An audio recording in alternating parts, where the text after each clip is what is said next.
Hi everyone, welcome back to the channel. Today I'm checking out the Inibuilds A300 600R.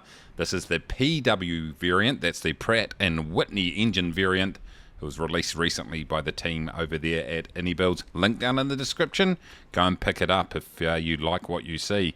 So what we'll do in this video is we'll take a look at the sort of aesthetics, the look and feel of the aircraft.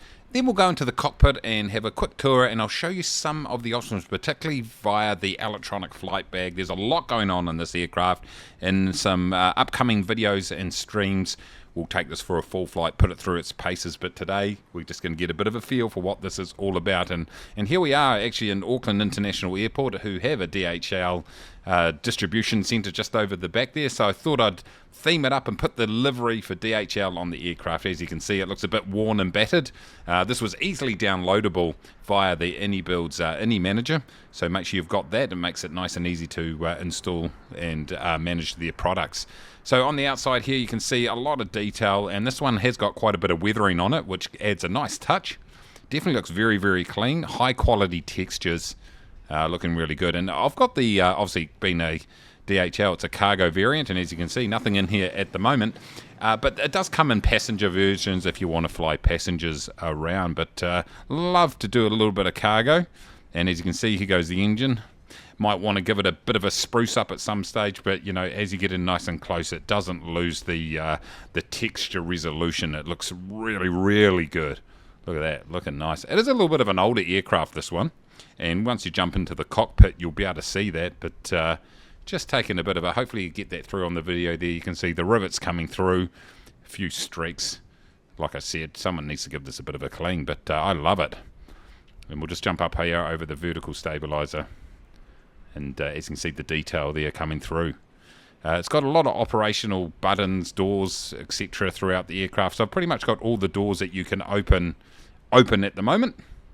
And so you can easily operate those via the cockpit. So we'll just jump up the stairs here, and you can just have a look just behind the cockpit here. You've got the separating wall there between the actual... let's have a look here. It's a little bit sensitive on the controller. The separating wall between your cargo and then the cockpit entry over here. Come on, Mace, get your act together. Whoa, whoa, whoa! Okay, we got there eventually. And as you can see there, through to the cockpit. So let's jump in there and see what it's all about. Okay, here we are in this seat, and yeah, as I said earlier, it's a little bit of an older aircraft, and you really get a feel for that when you look around. You've got the analog dials right here, and we'll fire it up in a minute. We'll just use the state saving to do that.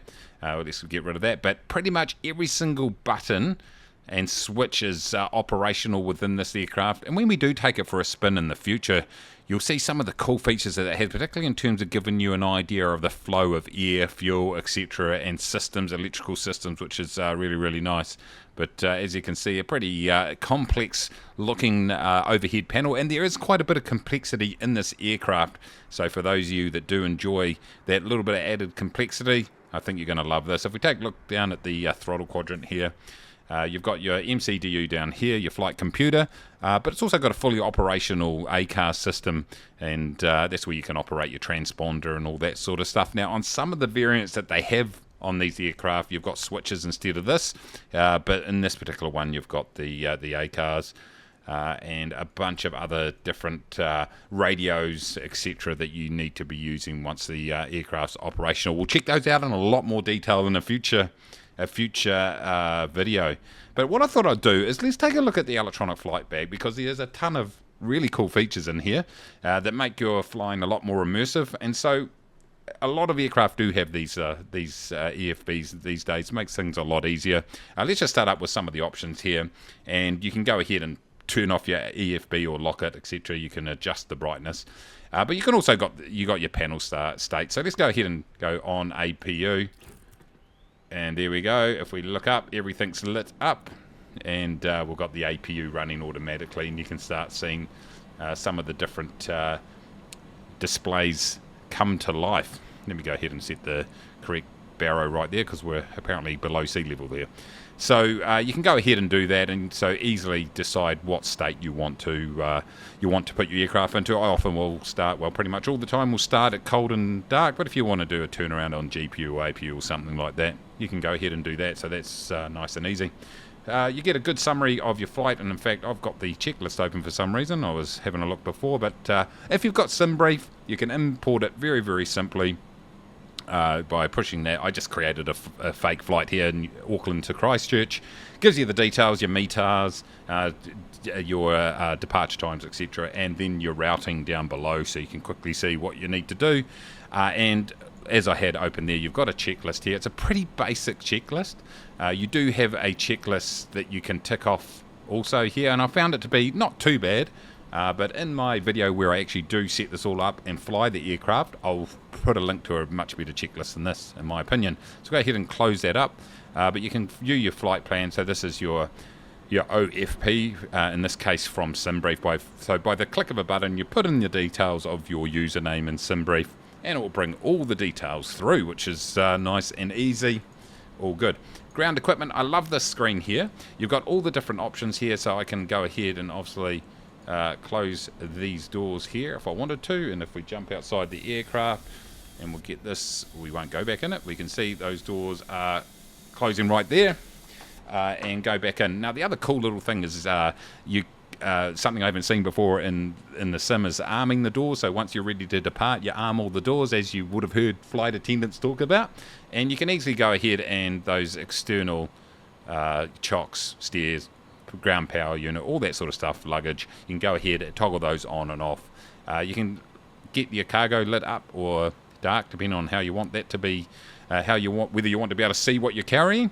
But also it's got its own pushback system here. It's a pretty basic one. I use GSX, and then, by the way, this is fully integrated with GSX, so you can do all the different things you need to do.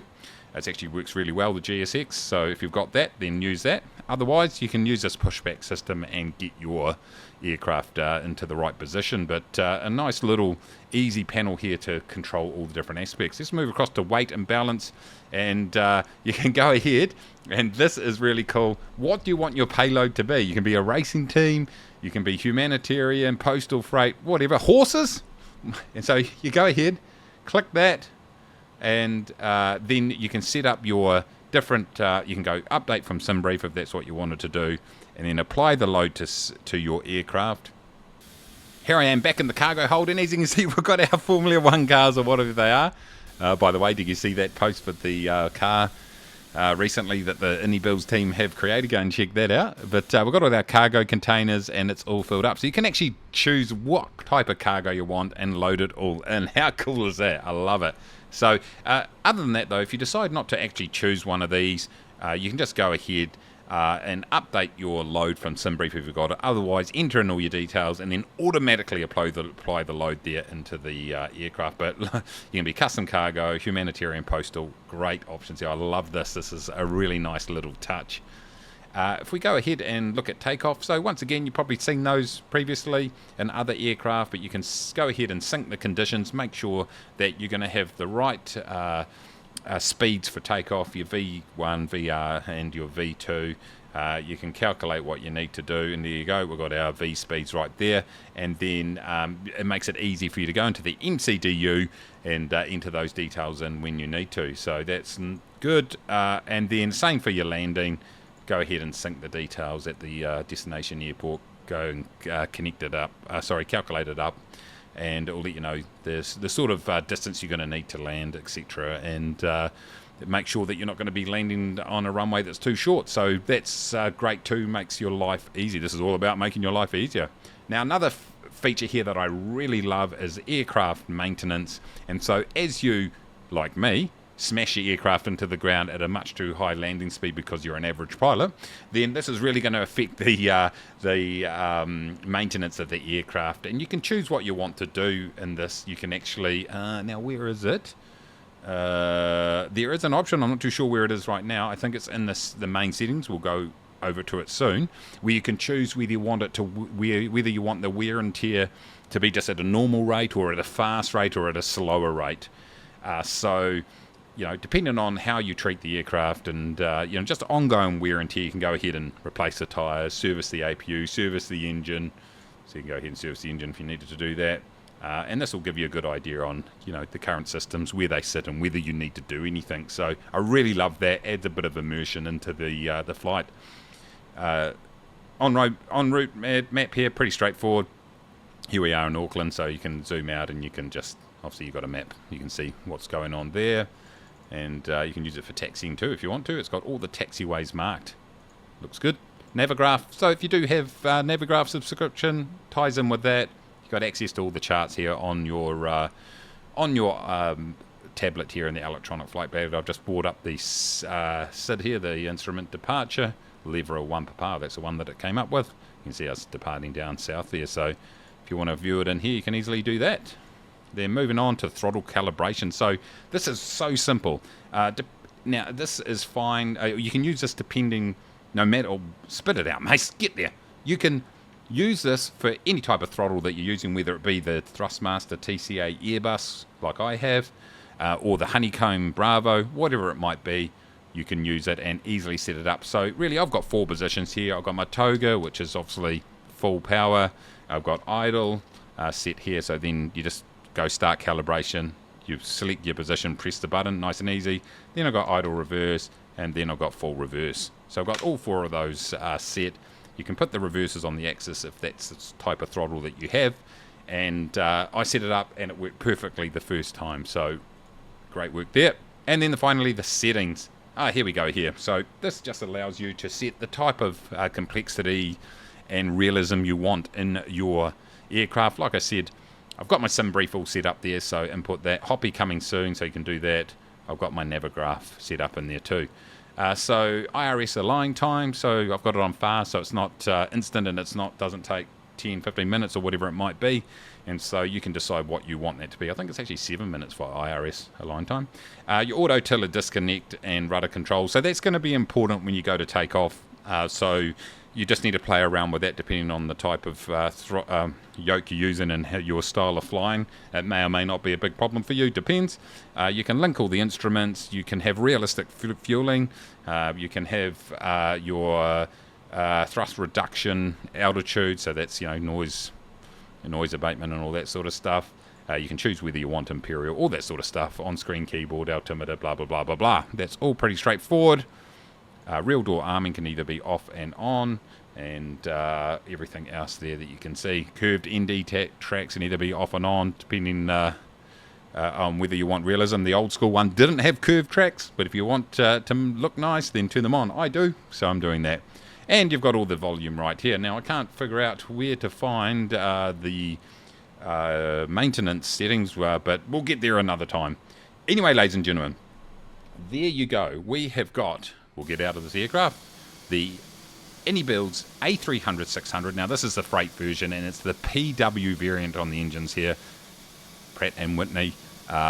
We'll check it out on a full flight soon, like I said, but a really nice looking aircraft, a ton of options, heaps of immersion, and look forward to bringing you that full flight. So if you enjoyed the video, please go ahead, smash the like button down below, subscribe if you're new. Until next time, everybody, take it easy.